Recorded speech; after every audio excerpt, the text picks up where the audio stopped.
But to me, it's like, oh, he's not finding a job. It sounds like God is really telling him that he needs to focus. Like, here's the thing about being an artist. You got to be a little delulu. I did not meet my expectations. It took a lot longer. How long did it take you to get established in your creative career? Yeah, it took a long time. It takes years. Yeah, to fail in the right ways, to learn.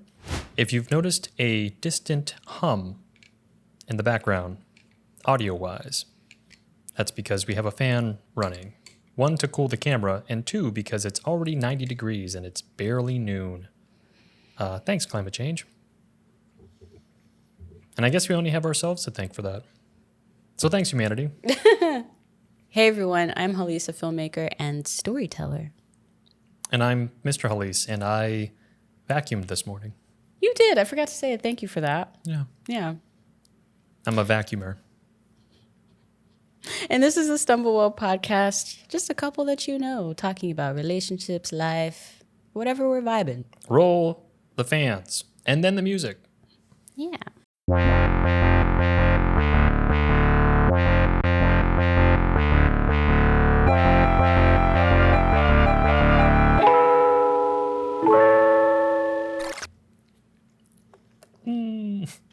This is another Dear StumbleWell episode.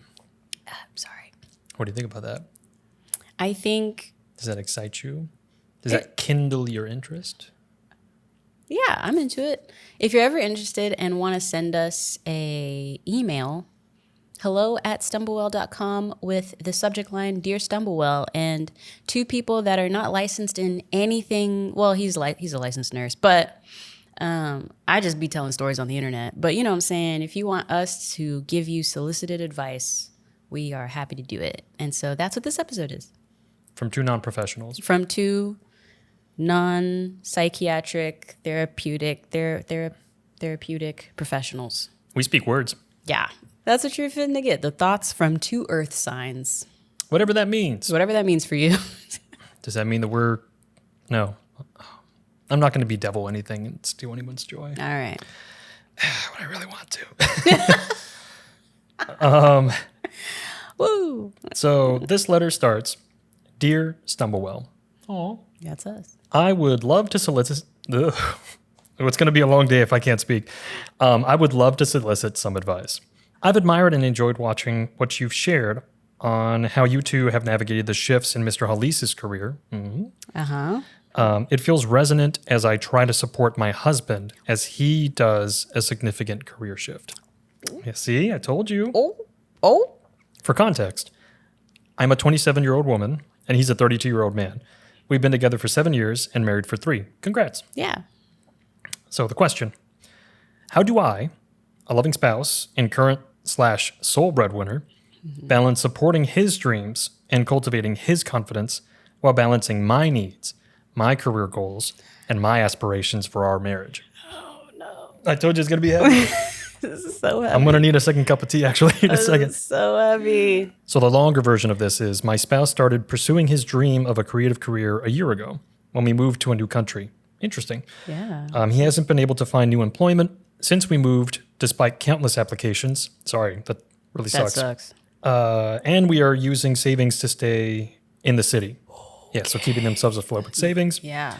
I'm having trouble balancing fully supporting him in his career goals while also not compromising the vision I have for our future. Oh. I would like to go to graduate school in the next year or 2 and would like to rebuild our financial stability so that we can start a family in the next 5. That's a lot going on. Wow.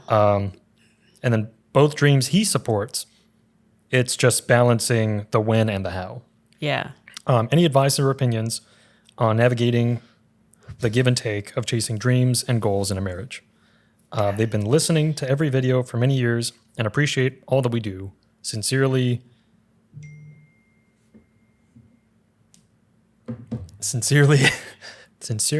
Elle. Okay.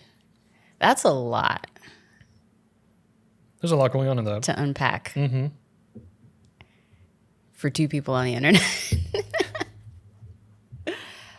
Oh, geez. That's a lot to unpack for 2 unqualified individuals on the internet. I love how we started off by saying we're unqualified individuals, and then boom, hit us with some with a 1-2 punch. Okay, what was she asking? Okay. It's a lot. I know. How to navigate. The short and quick of it is, how does she as a spouse Yes. and the breadwinner Yes. balance supporting her spouse's dreams Yes. and cultivate his confidence Yes. while balancing her needs, her career goals, and her aspirations in the marriage? Yeah. So, how does she support while also maintaining her sense of self and her expectation for the relationship? Yeah. You pray a lot? I'm just kidding. That part. But also, so here's the thing. My immediate question or thought is, because she sounds very pragmatic. The fact that she's already thinking like, I want to start grad school in this timeline. I want us to have children in this timeline. The fact that they have had the financial fortitude and like wherewithal to save enough to now be in a situation where they can take this sort of like calculated risk together Right. means that this person is very pragmatic, I would assume. And so my immediate thought is, have you and him discussed the time frame for him pursuing this dream? Because it doesn't sound like y'all have. And I think that's something to discuss. Like, when's the hard out of the dream? And not even necessarily the hard out, but like, when do compromises have to be made? Yeah. When do compromises have to be made? Or like, when do you start doing check-ins on, has he had any visible progress, and like defining what those progress parameters are? Right. Because like with you and me, when I was like, oh, quit nursing for the next year, when I said that, it was really with the mindset of, that is how long I know the company can support you. Right. So that is what I'm willing to give. And then as the year mark came, it just turned out that, yeah, the company could extend a little bit longer. And so I was like, oh, well, we'll keep going, and there you go. But there were still a lot of check-ins through each like phase. Because you pursuing your dream also, to me, the mark of success wasn't necessarily you getting published or anything like that. The mark of success was you just being in the craft and like putting out stories and like just writing more. So.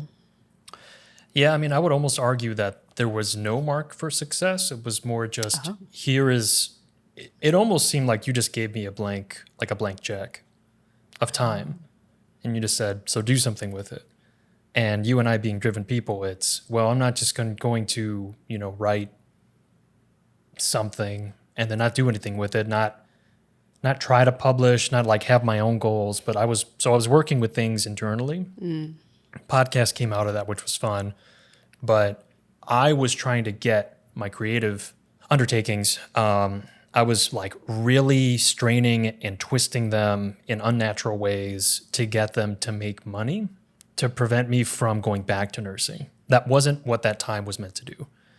But that was something that I was struggling with. Hopefully, Elle's spouse is not, whatever their journey is their journey. But I agree. So I don't know if I can assume that Elle is pragmatic. I think it's not a negative quality. So yeah, well, I'll go with it. It is interesting that she is, the sole means of income is through her. Yeah. And it doesn't sound like it's enough to sustain them because they're also pulling from savings. Right? Yeah. Uh-huh. So if she was the sole breadwinner and was keeping everything afloat, not having to pull from savings, I think it's a slightly different scenario. Which is what our thing was, yeah. Right. Whereas at least what she's made it seem, it's not sustainable. Yeah. In terms of her energy, in terms of her emotional capacity, and in terms of, and financially. There is going to be an end date. If you don't talk about it, it's going to sneak up on you and you're going to say, hey, we only have 2 months of savings left, so. Right. And I will say there were times in the year that I gave you, there were times where, the company did dip a little bit just in like accounts receivable, accounts payable situations. And it was literally like more of a timing thing than anything else, where that would become stressful. And yeah, I could tell that I just like wasn't as patient with you or didn't have the compassion, like wasn't quite there because I was. The stress was Yeah, there you go. the stress was ballooning inside of you and pushing out some of those other, thinning the space for those other emotions and feelings. Right. Which also was interesting because it did kind of start to help me realize in the more traditional gender roles, you know, of how men are expected to be the breadwinner and things like that. It did help me to kind of realize like, oh, why some people are like agitated all the time or what, you know, like as Yeah. like men in traditional relationships. And it's like, Cishet men. so yeah, cishet men, like why they do be just like, why you in a sour mood? Damn, you know? And I was like, oh, this is why. Which also made me kind of sad. I was like, oh, dang, masculinity really got everybody in a chokehold. Huh? But that's neither here nor there. That was just like an aside that I remember taking away from some of those experiences. Beep beep beep beep beep beep beep beep beep beep beep beep beep beep beep beep beep beep. Hey everyone, thank you so much for listening / watching this episode of the StumbleWell podcast. A few quick announcements briefly. And thank you so much for listening / watching this episode of the StumbleWell podcast. So happy you're here. If you're watching us on YouTube, please consider liking, sharing, subscribing to the channel. That all really helps a lot algorithmically to help the podcast get seen by more people. Thank you in advance. Likewise, if you're listening to us wherever you get your podcasts, thank you so much for listening. 5 stars is preferred. But if you don't want to do that, we stand constructive criticism always because we want to be better. To that point, the last podcast episode, I got some really good feedback in a comment. I ended up pinning it in there, but it was good. I was like, again, we do want feedback. Like we want it. Well, that's how you build community. And that's how you build community. Discourse. Yeah. So feedback is good. Likewise, furthermore, if you, I'm like, we need more filler words. Furthermore, if you would like to take things a step further, consider joining the Patreon, patreon.com/Hallease. There you get early access to these podcast episodes, exclusive content, merch, and so much more. It is a good time. A big shout out to my Patreon producers for continuing to support this channel and all of my creative endeavors. Very appreciative of y'all. Always and forever and ever. Amen. However, if you don't want to do Patreon because you just don't want another subscription in your life, I get it. I would love to have you on the Patreon, but I get it. Buy us a coffee. I drink a lot of coffee. Mr. Hallease drinks a lot of tea as well. A little here, getting back into coffee a little bit. The link will be floating somewhere in the atmosphere and or in the show notes as well. Buy us a coffee. That would be dope. That's it. Back to the episode. I think to your point, I'm going to pull the pin on what we haven't revealed to everybody else. So I did pull away from traditional nursing to do remote work, to do HEDIS work or whatever it was. Right? Oh, yeah. Uh-huh. Contract ended. Yeah. No new contract came about. No one's really hiring nurses for remote positions. Yeah. So guess what Mr. Hallease has to go back and do? Right. W-2 nursing. Yeah. And it's like, it's a conversation that you have to have, but I think your spouse is aware that whatever time that has been allotted, whatever time they've been granted, it was amazing. Like every single day that I woke up and didn't have to go into a hospital or a clinic or whatever, I was grateful for.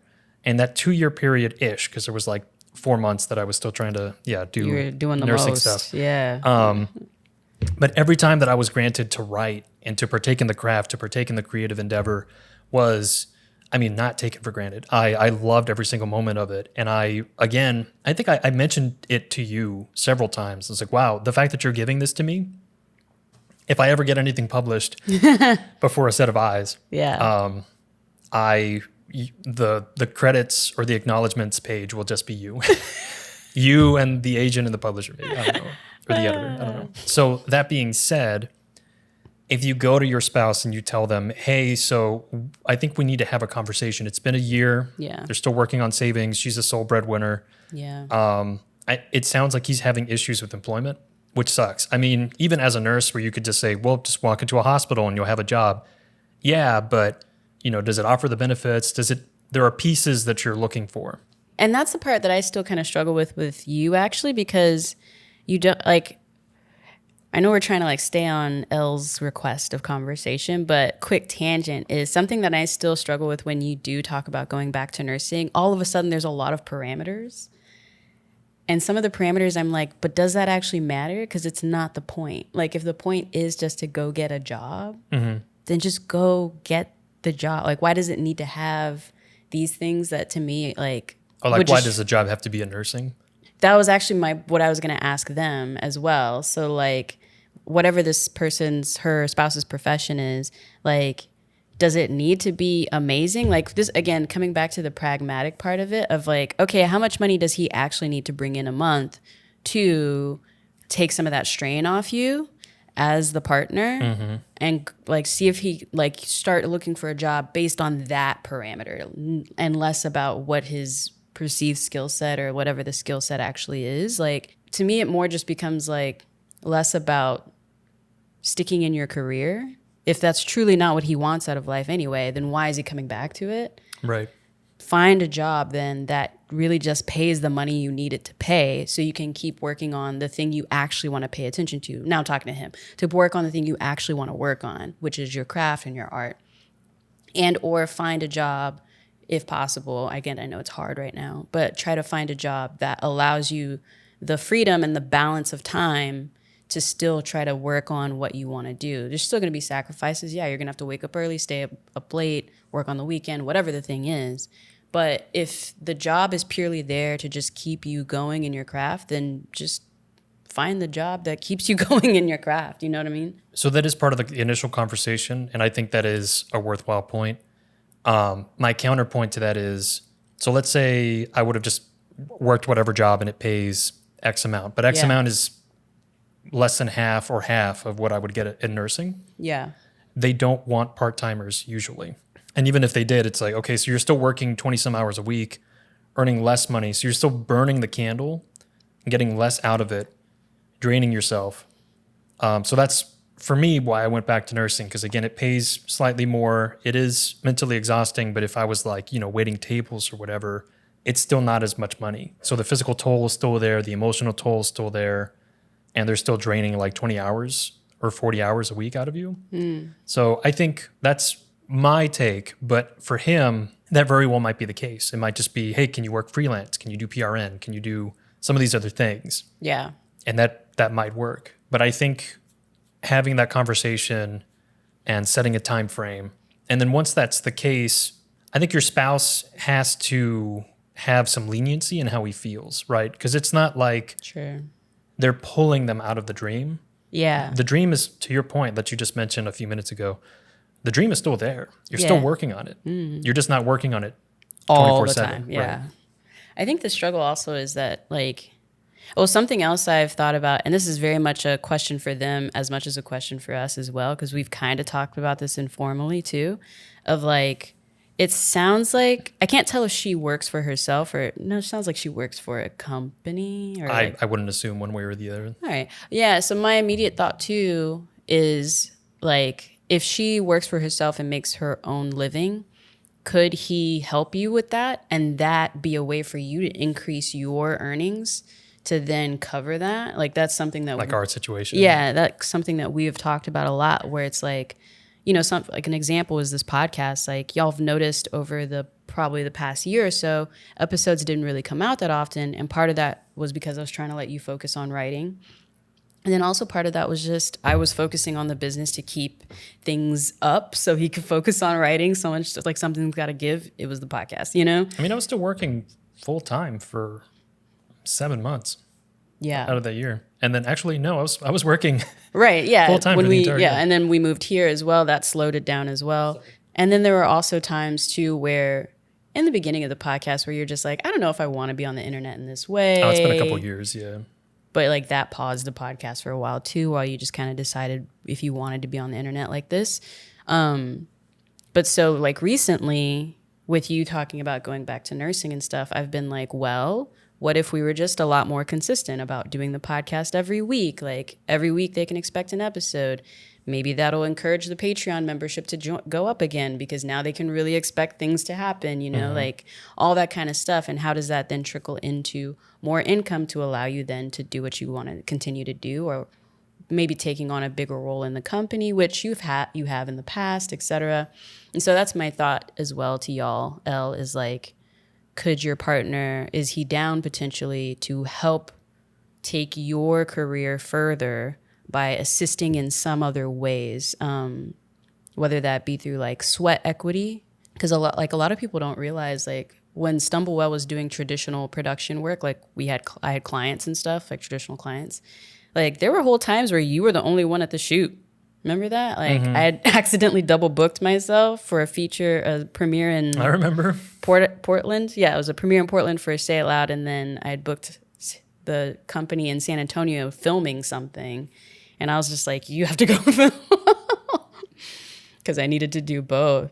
And you did an amazing job. Client was like so happy. They could not stop singing your praises, etc. And like, you fake it till you make it. But what you shot ended up being great too. Like it worked out, it worked out surprisingly, not even surprisingly well. It just worked out. Considering my seeming lack of skill set, it did work out surprisingly well. It's worked out surprisingly well, but it also showed me as your partner that like I could trust you with my company in that regard, which was really cool. So, and in that time frame, I remember, you were starting to help out a lot more. You were still working full time, but you were starting to be just like, you were starting to see the growth that I was having and how like it could be something more if I just had more help. And you put in the sweat equity because, again, I wasn't paying you.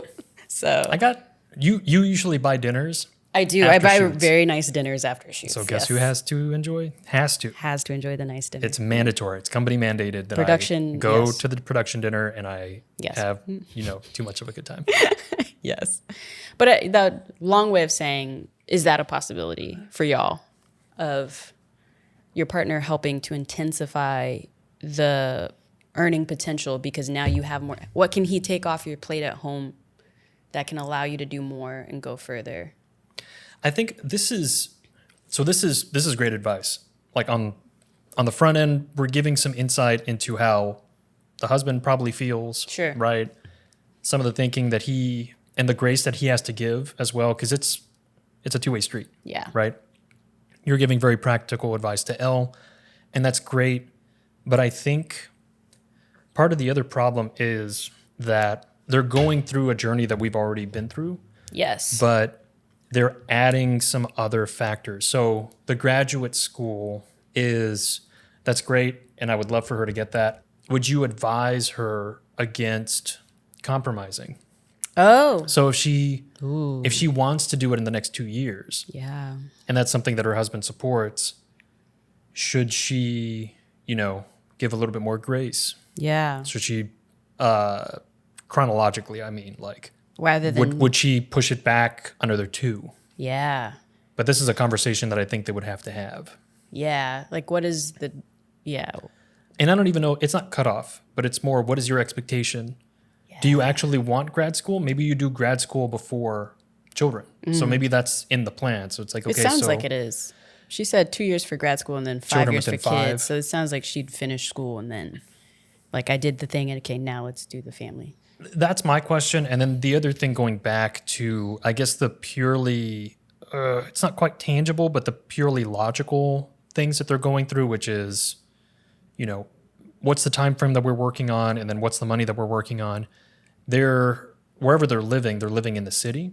Yeah. So at least in Atlanta, where we're living is very expensive. So is there a place that you can go and move to that would be cheaper, that would allow you to exist potentially on just the one income? Right.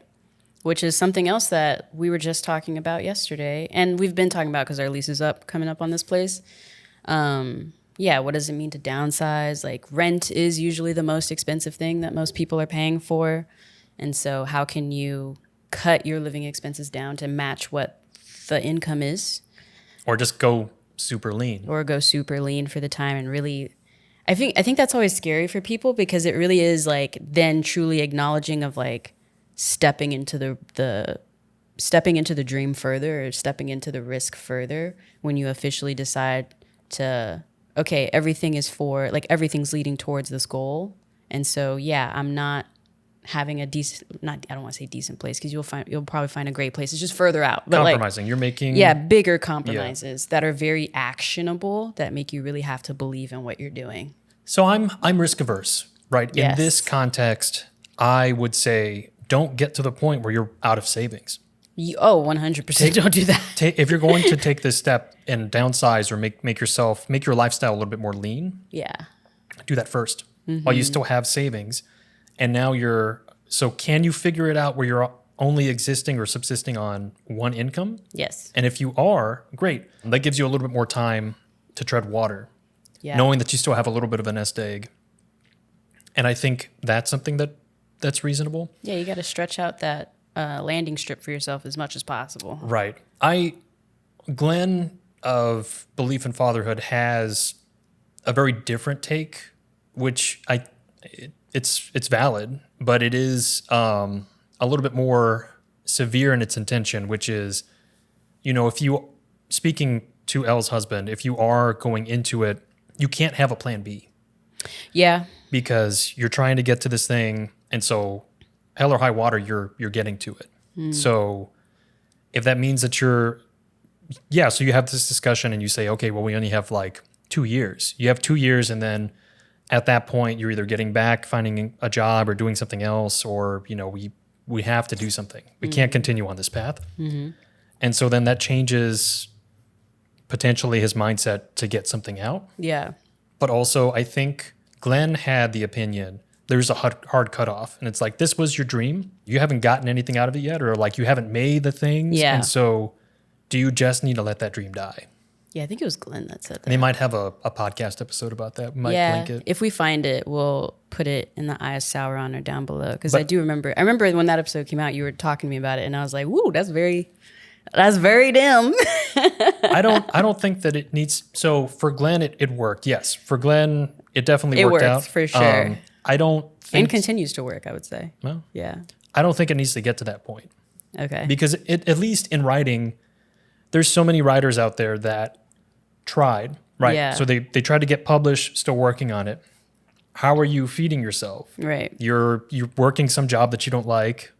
And again, I just know, like the Stephen King example, like you work in a laundry, you work as an English teacher, you work in all these other places or all these other professions that are not feeding you creatively, that are not really paying all that much, but they're paying something. Yeah. But they're keeping you afloat. That way you can come home and you can do other things. But then when you come home, you have to have that mindset to flip the switch and then start chugging away. But you can do that for a long time. Yeah. Potentially decades. You may not see as drastic of a outcome in terms of your creative output, or you may not hit your benchmarks. You may not hit any of your goals. It may delay for the rest of your life, the success, but it is still something to do and like balance both. I agree, but I also push back on it just only because like I'm actually caught somewhere between your mindset and Glenn's mindset, actually, of all, like, you kind of do need to be all in on the dream. Otherwise, like, not all stress is bad stress, I feel, personally. And it's because I went through phases, and I think that's why I was willing to, like, give you the times I have been able to give you. Not because I knew you wouldn't, not because I wanted it to be easy for you to pursue your dream, but just because I knew, like, even in giving you the opportunity to do it full time for yourself, you would create enough stress for yourself to do it. You know what I mean?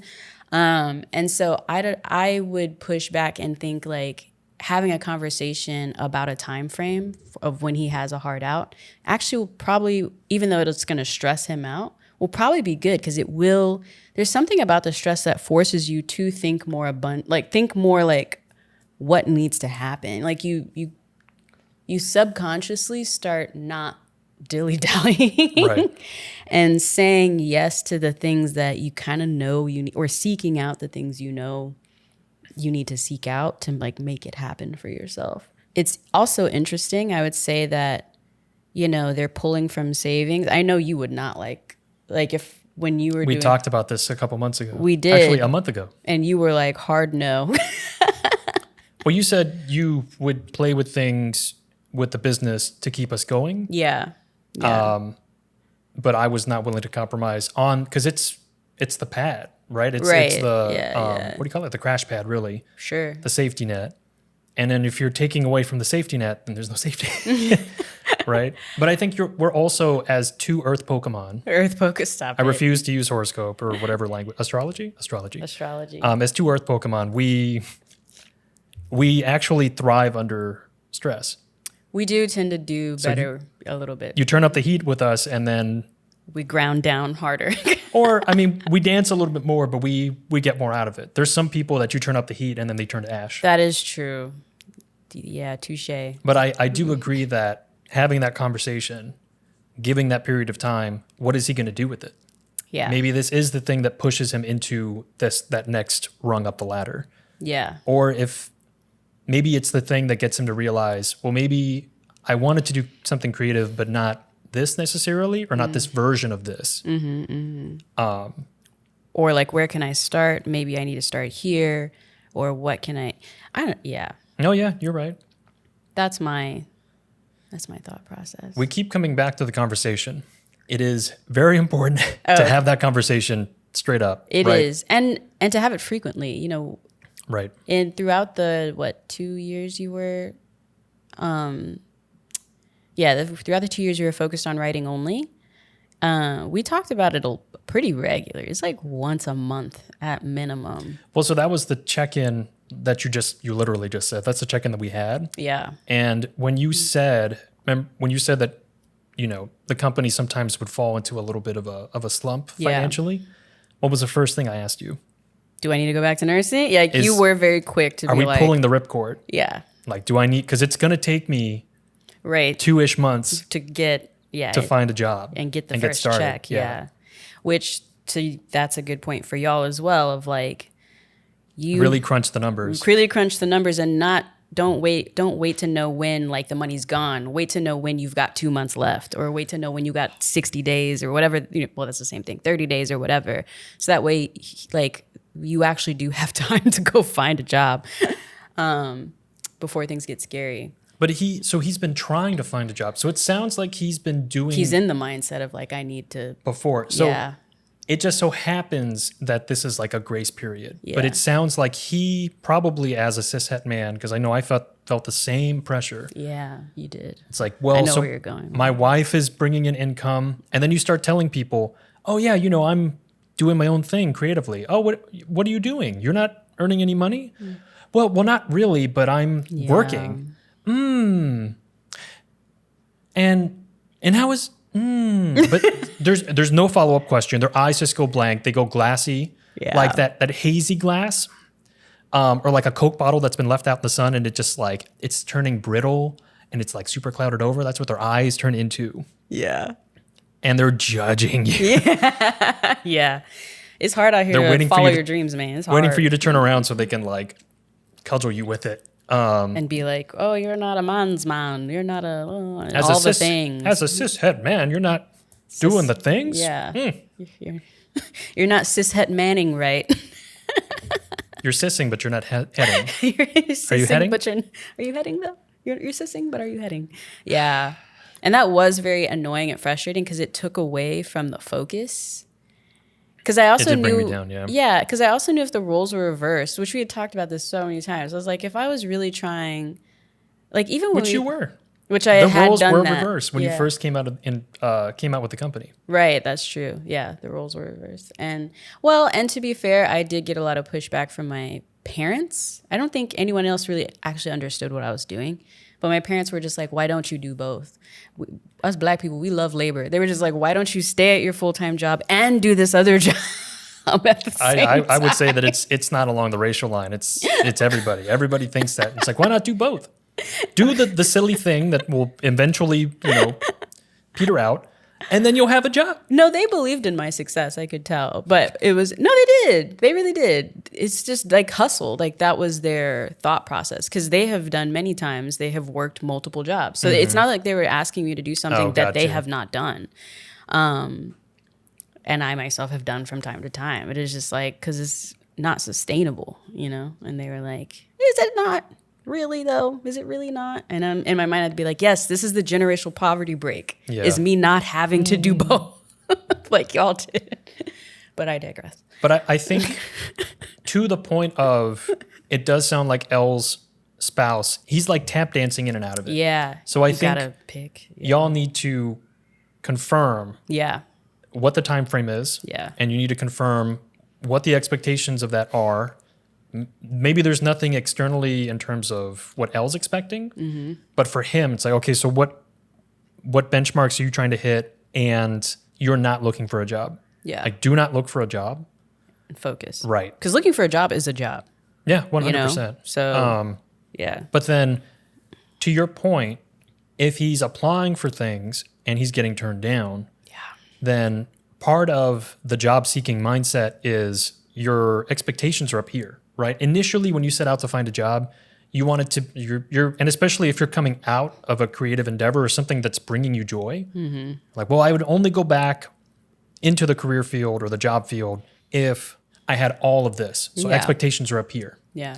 But if you've submitted a couple applications and you're getting turned down a lot and you're crunched for cash, expectations should come down. So maybe you're not going to get all that PTO, and that's fine. Maybe you're not going to get the pay that you want. That's fine. But so long as you can get a foothold somewhere, find some other position, find a more ideal position, then. But if you're just looking for money, you may be waiting tables. You may be doing something else, but you're earning income.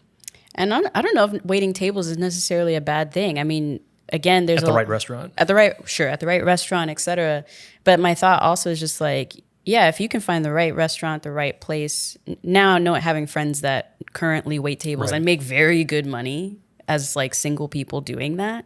It's just kind of, and then have a lot of free time too. Like, is waiting tables such a bad thing? If you can find the right place, who knows, you know? So that's also my thought, is like, you can try to go for the skilled job of whatever it is, but don't discount the other opportunities that give you more time management, more time freedom, and give you the ability, like, that's the thing about waiting tables, or what I miss about working at a theme park and things like that, is, or working like at J. Crew. I worked at J. Crew for a little while too. You clock out and you're done. Like, you don't bring any of the stress of that home with you, in my experience. Like, even when it was stressful in the moment, it was just like, and it's 5 o'clock, bye. Like, my mind immediately was free to do so many other things. And so that's also my thought process for Elle's spouse, if he's looking for work. Like, can you look for work that still gives you the mental capacity to come home and do the thing you want to do? But also, I was going to say, this is where you and I think, start to differ too as well, because, again, I don't know if it's the African-American urge of the ancestral struggle, the ancestral things, tinglies, you know, of like spirituality, faith, it's just all this stuff, right? All this stuff. But to me, it's like, oh, he's not finding a job. It sounds like God is really telling him that he needs to focus. Like, here's the thing about being an artist, you got to be a little delulu, and like, that's kind of how Glenn is. That's how I am. Like, you do have to have this essence of like, you are slightly delusional, and like, you are not going to give up on it. And like, you start pulling signs from things. You start reading the tea leaves, and it's like, no, look, I need to be sitting. It's like, I need to focus. Like, there was so many times when I was starting, when I started StumbleWell, and like, the money would be running out, and I was like, oh, maybe I should go looking for a job. And I would look and apply to things. Nothing would happen. But you know what would happen? I'd get another contract, and I'd be like, see, this is where I'm supposed to be in life, you know? And that is where it's not logical. It is not logical. No, but that's fine. If you experience that, and you get that that affirmation, that's great. Yeah. But when you apply to several jobs and you get turned down, or you apply some of your short stories to get published, and you're not getting that affirmation. So it's like, is my writing improving? Yeah, that's true. Yeah. Subjectively, maybe. Externally, from other people, yeah. But the gatekeepers are like, no, we don't want that. So now you're like, okay, so I'm doing this, not just beating my head against the wall. I'm already like 3 feet in. Yeah. My head is, calloused and made of marble now. But Yeah. so what's like, should I keep going? There's no sign. Yeah. Well, you've actually gotten signs recently, but you're just in a space. What? Yeah, like the other day when you got the rejection, but they gave you feedback. Oh, yeah, that was nice. A year, 2 years, not even that. I think a year ago, if not 2 years ago, you would have killed for feedback from a publisher. I remember so many times you'd be like, they just give me a form rejection. I want some kind of actual feedback on the story. How do I make it better? And you got it. And I was like, oh, that's a marker. You're moving up. You're right. But so that one thing. You also made it to the top 100 of 2 lists. You did. Look, to me, those are signs. One is top 25%. And again, percentages are misleading. And then the top 100, yeah. Here we go. Okay, sure. Here we go, y'all. Here we go. Yeah, but sorry. The So optimist versus the... that's just me. That's just me in like in the murk. Let me like pick myself up. Sure. But I am saying that if you are not seeing those confirmations, it's hard to keep going. Yeah. And that's Elle's it. husband's or spouse's path. Yeah. And I wish you well. But so coming back to it. Sorry, I'm, yes. No. I'm already like trying to edit this in my head, and I'm like, we're like Yeah, I know. We got teasing back and forth. Stick to it. So we have communication is key Yes. in this 100%. Expectations and timeframes. Yes. All of those are the big 3. Yeah. If you have those, then you're acting in the right moment. But I do want to come back to the question that I posed and then immediately dismissed, and I want to dust it off, bring it back. Is it fair, and is fairness even a condition that's worth striving for? But is it fair for Elle to concede herself? So like how much give and how much take? So we know that the spouse is inevitably going to have to compromise, Yeah. right? How much does Elle need to in terms of what she wants out of the marriage? You're right. So we know that she wants to go to grad school. Yes. We know that she wants children. Yes. I'm assuming that the spouse also wants these things based on the email, but how much else about the marriage is teetering or balanced, right? So, I mean, if Elle's doing all the breadwinning, Right, yeah. is he picking up the slack at home Yeah. with other things? So is he showing, is it sweat equity? Is he performing sweat equity? Yeah. Or what is it, quiet labor, silent labor, whatever they call it. Whatever. Yeah, sure. But is he doing the other things, enabling her to, focus on working? If he's not, I would implore him to do so, because that did make things easier, at least for me, in regards to us and our dynamic during that time. Yeah, it really did help that you were picking up more of the slack. Or it's not even picking up slack, but that you took on more of a responsibility of like managing the household in general. Mm-hmm. That did help to like make things easier. My answer is like, I don't know.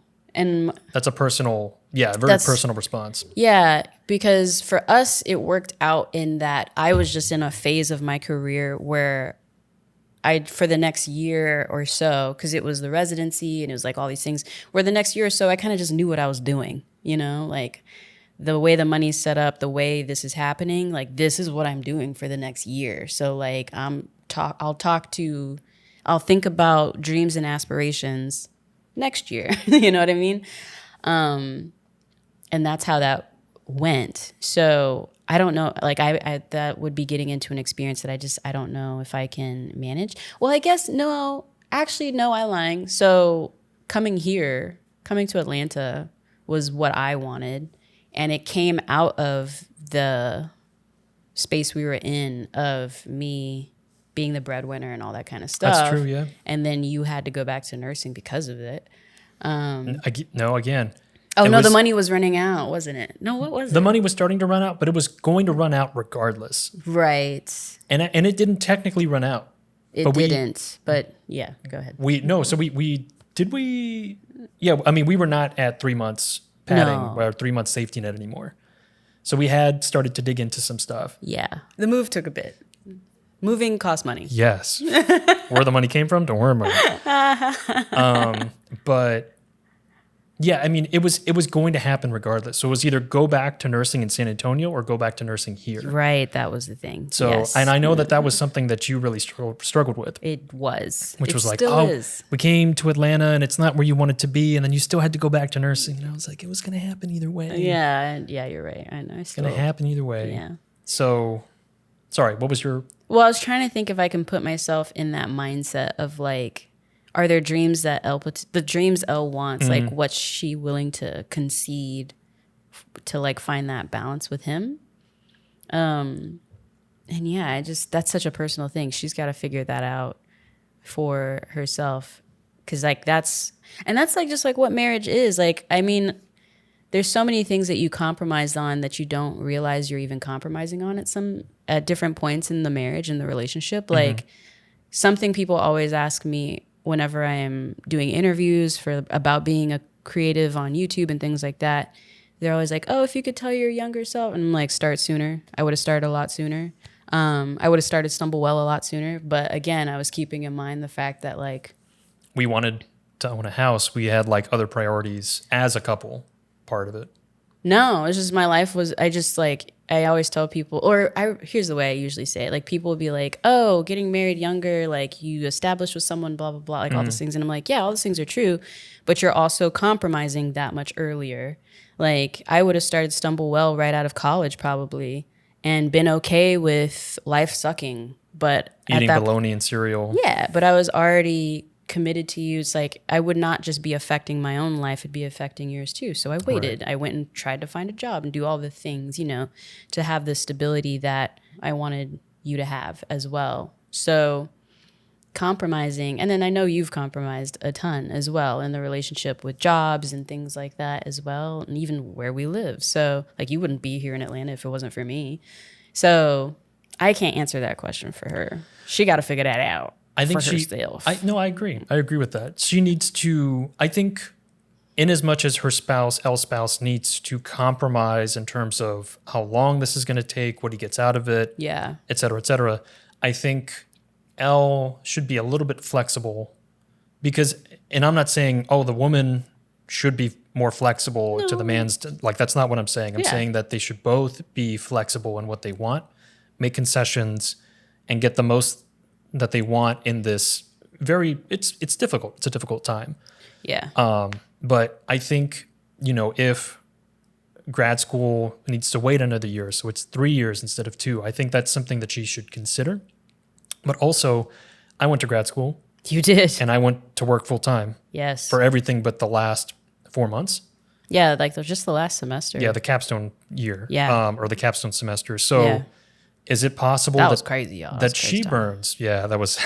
I feel like I got a master's degree. I didn't. I got an honorary one. I mean, you want to cut, you can take the diploma and cut it in half. Yeah. You can take half. I mean, cut in half. It's paper. Yeah. But is it possible for Elle to work? Right. And also get the master's? Because I'm assuming it sounds like she's not in the US. Yeah. So school is cheaper. Yeah, is school free over there? Just go. Is school just free? Well, I don't know what the loan situation is. Sure. And if their finances are already tight, if that's not possible. So if timing works, but finances don't, it's a different story. Another thought I have or just something to consider is like, it's your dreams and you have dreams that are separate from your partner. Like I have dreams for my life that don't really include you, but like, well, it does sound a certain type of way, but you're right. And I mean, I do too, like, sure.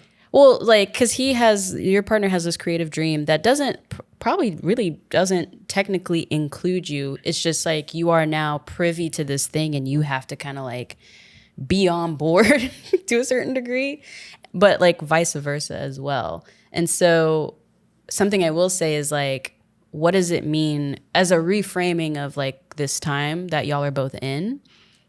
What are the actionable things that you can do that are not dependent on your partner to have the goals you want in life? So going to grad school, like is he actually hindering you from going to grad school, or are you not willing to do to go to grad school as well in the time frame you want to go? Fair. Like, when I really wanted to quit my full-time job and start StumbleWell, and we had a lot of conversations about budget leading up to that. And then finally when I did it under the understanding of like, I have to make a certain amount of money to do it, like, period. And so I did it, you know? And I was beholden to you in regards to that. I just felt like I needed to inform you about the things I was doing. But like, I think you can concur and agree that like, it didn't matter whether you were on board or not. Like, I just really wanted this for myself. Yeah. I mean, I needed to I had that come to Jesus moment. It's like, well, so Hallease is doing it. I don't know quite exactly what it is, but I think that's more just her not admitting not to herself, because you wanted to be a content creator-ish or influencer, insert name. You didn't want to be W-2. Yeah. So you knew what you wanted to do, but phrasing it to other people in a way that made it acceptable or palatable, I think was the issue. And so you could say, or you could phrase it that I was dragged along, but I knew that you were doing something, and I knew that you weren't going to slack. I knew that you were going to succeed because that's what you do. Yeah. You see, waist high grass, and you're like, yeah, well, we're just blazing a trail. You better be okay with snakes, because there may be snakes in that grass. That's true. But that was going to be, that's the point that came to mind too, of just like, yes, your partner has to be privy to what's happening, and y'all do need a collective game plan of what the thing is. But also there are certain aspects of like, you're moving in parallel with each other, but like you are kind of on your own separate journey of what you need, what you want to accomplish in life. And yeah, maybe things will delay it, or you need to find the compromise and all that. But at the end of the day, if it is something you want, then control what you can control and figure out what it means for you to blaze forth with that path, knowing the responsibilities you still have to the person you're with, and just, responsibilities in general. Like, that can mean kids, that can be whatever it is. So, yeah. I think children as well. I mean, we've been told on many occasions that the children come when they come. That is true. A lot of people be saying that to us, and I'm like, what in what world? Again, this is two Earth Pokemon being like, not planned. That's crazy. Chris, you sandstorm and then ran away. But advanced maternal age at 35 in like the Western world, it's whatever. Like, that doesn't it does technically put you at increased risk of complications, but that doesn't mean that you can't have kids. The increased risk is like 1%, 2%, like depending on the thing. You know what I'm saying? Sure. I mean, we're not saying that they're actually 1 or 2%, but yeah, it's raising the risk. But to what extent is, it's available in the science. I don't have it in front of me, but sure. 35 is just an age. It's whatever. Yeah. I personally witnessed 2 women over the age of 40 give birth. Naturally, just whatever. And what? I don't know. So then, if you want to have kids, then plan to have them. I know kids are expensive. So then again, we're coming back to finances. So then if Elle's spouse had a job, and creative venture aside, what would that look like? Like, is there a number that they would feel comfortable with having in savings before they had children? Yeah. Or and this is just, everything's up in the air, right? So it's Elle's spouse's creative venture, her wanting to go to grad school, and then having kids. What are, in an ideal world, what would have been those financial benchmarks, or what would have just been the base layer that they would have liked to have before they got all of that started? Yeah. And so, I mean, how much are they going to have to compromise on having a child? Like, oh, we're not going to have, 6 months of savings. Yeah. If he continues to pursue his creative passion. And it's like, okay, so you don't have 6 months. Does it matter? You still want kids. Do you still want kids? Do you want them that bad? You're just going to have them. But then if she has them, she knows that for a period of time, she's going to be incapacitated. Right. Yeah. So... And it's a wild card. You don't know how a pregnancy is going to go. You don't know how a birth is going to go. There's just so many things with that, wanting children. That's like, just very difficult. So then it is kind of like, and you've made this point already, but what are the firm things you want out of I don't even want to say this marriage, your life. What are the frame things you want for your life? And if kids is that, knowing all of the, not risks, what is it? Knowing all of the external factors. Yeah, all the factors at play with having kids. Like, for as much as people really do just be having kids, a lot of people don't actually really do just be having kids. A lot of people, it actually does take years of planning and years of investment and struggle because of varying degrees of fertility and issues and et cetera. So, yeah, I'd be curious to make sure y'all talk through and consider, what does it mean to have children difficultly? What does it mean to have children easily and, in a fun way? I mean, to put it plainly, how badly do you want to have kids? How badly do you want hell or it? high water, or whatever? Because I know for us, it's not hell or high water. For us, it's like, if it happens, cool. If it doesn't, I still feel great about my life. It's not something I need in my life.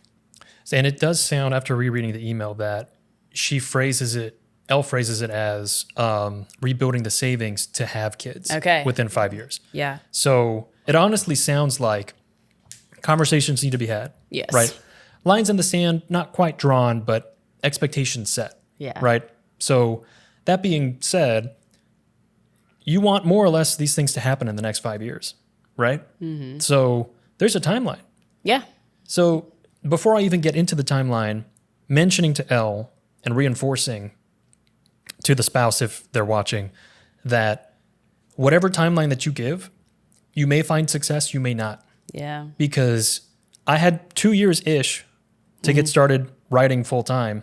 I did not meet my expectations. It took a lot longer. How long did it take you to get established in your creative career? Yeah, it took a long time. It takes years. Yeah. To fail in the right ways, to learn, to get into the right opportunities, stumbling or not. Yeah. Stumbling well. Yeah.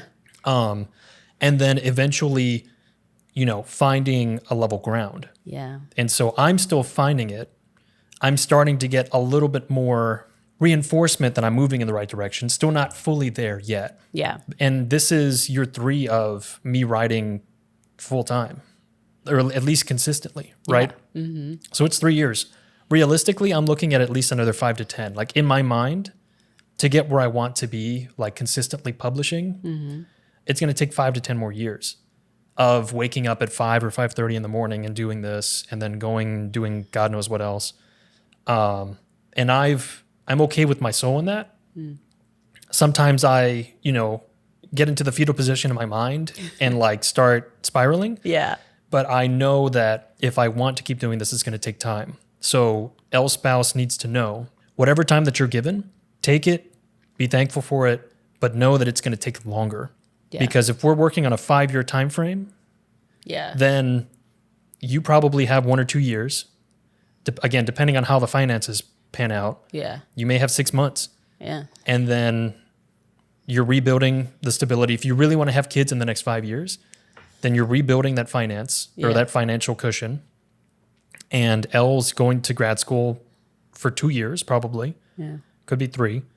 And then in that time frame, if that's really what you want, then you already have and you already know how things are going to pan out. Yeah, that's true. That's that roadmap. It's already kind of built for you there. And that's fine. But in that 3-month time frame or whatever time frame that Elle's spouse has, if you're not willing to put in that work in that time frame and you said, well, that's just not enough time, I don't know if I can do anything, then is it for you? Oh. Well, I mean, no, I'm saying, facts. Yes. I mean, as a writer, you need to write and you need to read. Right. We've talked about this already. Yeah. And if I'm not, in the time that I have, the spare time that I have, like, I'm taking a minute. If I'm not reading, then what am I doing? Right. Yeah. If I'm choosing to do other things instead of the things that are pushing me and framing me and whittling off the weak parts of me. Yeah. And if I'm not willing to put in that work before I go and do the actual work of putting, word to word processor, yeah, sure. then what am I doing? Like, I'm not cut out for it. That's not to say that something else won't turn up, but you have to push. Yeah. I'm not quite in Glenn's camp, but I believe that there's enough truth that I have taken it and I've come over here. Yeah. And I am, cultivating it, a little part of it of my own. Yeah. Yeah. But I think that needs to happen. Yeah. I concur. I also just wish I knew. She doesn't say what he's trying to do. No. Okay. She does not say what his career was. Okay. My only other thought with it as well is like, and I know people don't like working for free, but again, if the goal is to get into a creative career, most creative careers have some aspect of working for free what you gain from that is access to the right types of people that then get you paid jobs, or the experience to then be able to find paid jobs adjacent to your creative career, etc. So it sounds like, I hope he's like trying to pursue those opportunities as well. Like, do you have the opportunity to like be under someone, be a mentee, or have an apprenticeship? I know like funding is tight, so this idea might not even be relevant for you, but something that like the Patreon people know is that like I'm actually working with another creator. I hired her to be my mentor. Like I'm paying her money, like whole American dollars. Blinking for emphasis, whole American dollars to be a mentor for me, to help me like get my courses to the next level. Like I'm still making those investments in myself, even though maybe people think that I have a level of perceived success. You know what I'm saying? So is that something you're willing to do? Or have you thought of like whatever that equivalent is for you, where you're at creatively yet? Because I want him to, get there. Yeah. So just like creative to creative, here's some of the other things that I'm doing that maybe y'all aren't aware, that is happening in the background for the dream. Oh, sorry. She mentioned specifically that she was having trouble balancing fully supporting him in his career goals while also not compromising the vision that they have for their future. So the support question is difficult. Yeah, she's having trouble supporting him while also balancing what she wants out of her career goals. The only thing that I would expect from you in that position is not to be turning the screws. You know what I mean? Not like on a day-to-day basis. So what did you do today? Yeah. How are you doing? Were you not doing anything? Because sometimes taking a break is actually setting yourself up to push for that next creative push. But I don't think, and I might be reading too much into this, I don't think you need to be telling your spouse that, oh, it's good, your stuff is good. Like you don't need to. And I initially was looking for you to. Yeah, I was going to say, you did want that a lot in the beginning, actually. And then I started trying to find different people for it. And then eventually I just looked into myself. Right. And I was like, okay, so craft it as much as you can and then just be the thing that you want. And then when you finally expose it to the world, then you'll see what they think of it. But yeah, I became the thing that I wanted. Yeah, I do remember that in the beginning. Yeah, you wanted me to read every story and do these things. And I was like, don't get me wrong, I'm happy to listen to them and do it.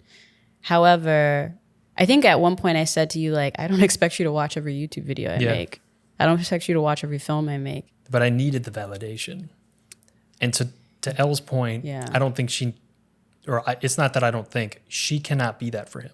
Yeah, there's some like other Christian-leaning podcast I saw where one of the people was like, yeah, your spouse is not your fan. They're your spouse. So like, and so they're with you for the long haul of like all the iterations of you. So yeah, if he's expecting you to be his fan, that's interesting. I would push back on that because you're supporting him in more ways than one. And like being a fan doesn't need to be one of them. But yeah, he should be able to see that like the support is there. I'm not trying to assume too much in that statement. It's more just her, and maybe her allowing him this opportunity, this time, is as much support as she can spare. Mm-hmm. In whatever way that the support comes, eventually it's going to wear thin and then completely just erode. Oh yeah, you're going to go through waves of resentment. I think that's very normal. It's natural.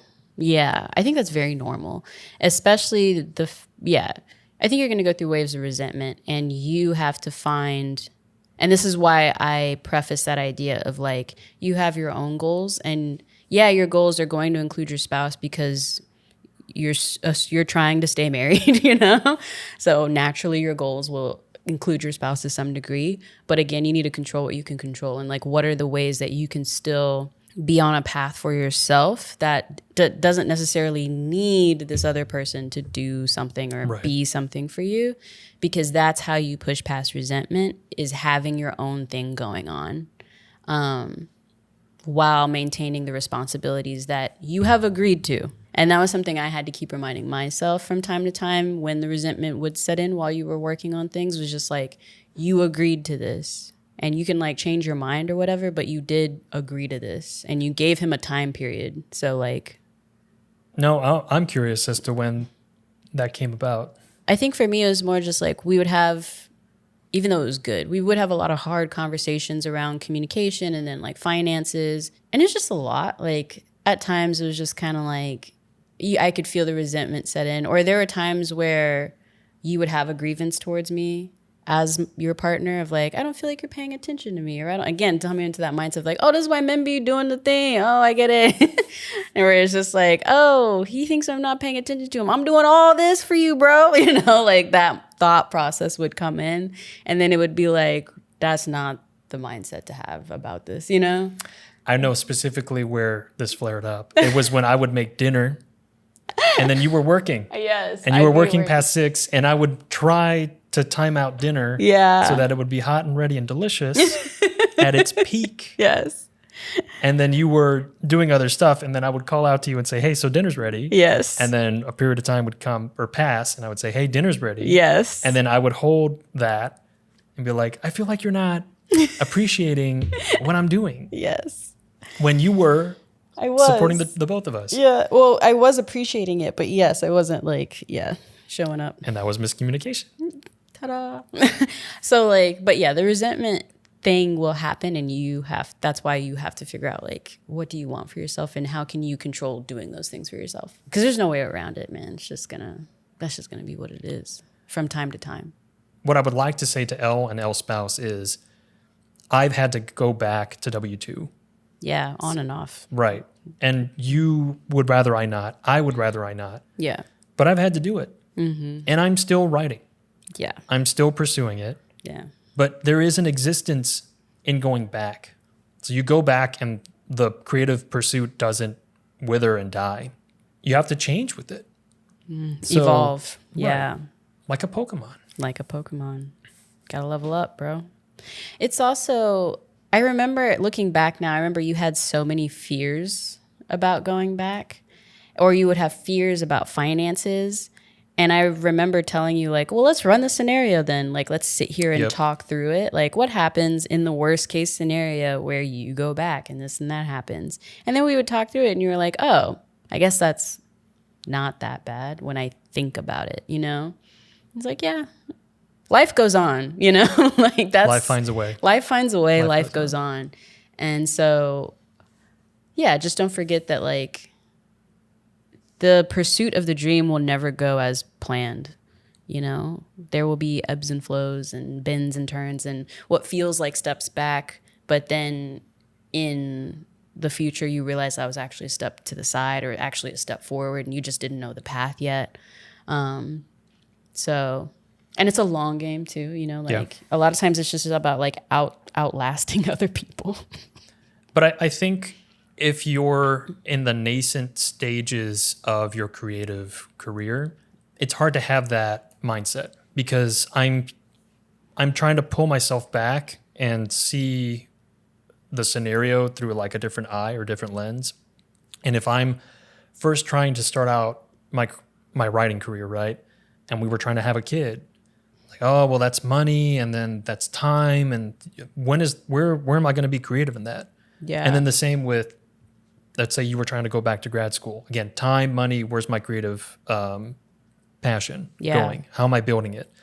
And then again, just going back to work, it's like, oh, well, am I getting, the money kind of doesn't matter, like, you know, that's not in top of mind, but time is, right? That becomes a resource that becomes precious. Yeah. And again, how am I stoking the flame of my creative passion? Yeah. So you're seeing all these things as impediments to you getting there. But I think this goes back to what Glenn had at heart, which was you're going to do it regardless.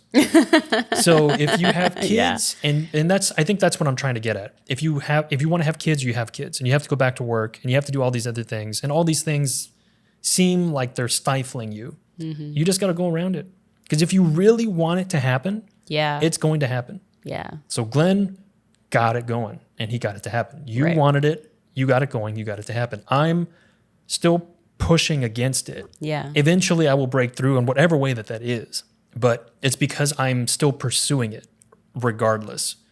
And it's not holding a grudge in my heart against wanting to have kids or these other goals, or like my spouse wanting to go to grad school and build up her career. Mm-hmm. You have to just pursue it. If it's something that you want to do, you have to pursue it with all of you.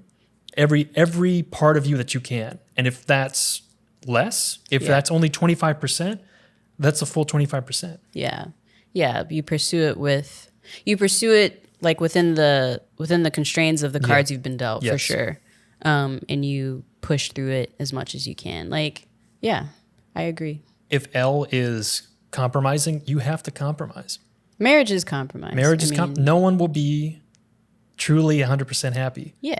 But that doesn't mean that 98% happy is hell. Right. It's not ideal, and that's fine. Nothing's ideal. The world isn't made of gold, and that's okay. The world can be made of silver, and that's still a damn good place to live. Exactly. Very heavy.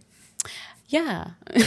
No, but yeah, I mean, for better or worse, like, marriage is compromise, and it sounds like y'all have a good relationship in that you're realizing, like, you're in the nitty gritty of the compromise of like what it means to like build with someone. And in building with someone, you have to be willing to give parts of yourself as well.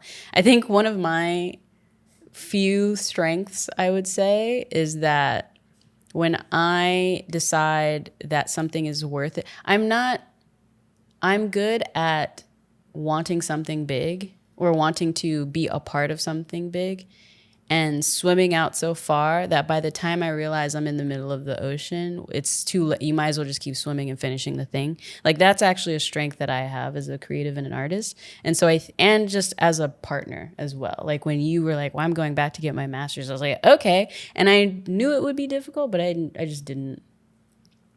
And it wasn't until you were almost done where I was finally like, this is really getting hard. You know?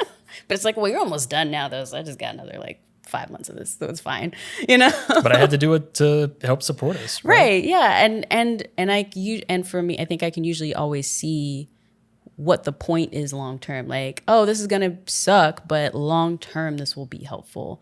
And so that would be something I'd preface to y'all as well. Like, it sounds like y'all are in the middle of sucking, but a time of suck, of great suck. But like, try to think ahead of like, how could this time potentially be something that gets you to the next thing? How can you potentially see that you've swam so far out that you're actually almost there and you just don't quite realize it yet, Yeah.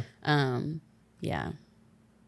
Blind, and again, it's Delulu. Like, you gotta kind of be a little Delulu, I'm not gonna lie. I wish y'all all the best, I really do. It sounds like y'all have been able...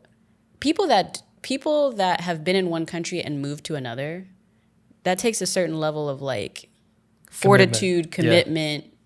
Yeah. You understand the value of compromise, like y'all understand, because I thought like we'd experienced a lot of things together, but moving just out of state was like, oh wow, this is like, wow, we in this, huh? You know what I'm saying? It's like when you first get insurance policies together, you're just like, oh, we're like, oh damn, this is real. We're like married for life. So I feel like y'all will be okay because you've already done things that are like so intense to do. And these conversations are difficult, but they're not impossible. They're not impossible. And they should not rend the marriage apart. Nah. Y'all will get through this. I have good feelings. Even in just like the language she used to talk about it, I was like... No, yeah, she seems in a good headspace. Yeah. Practical. All that being said. In the comments below.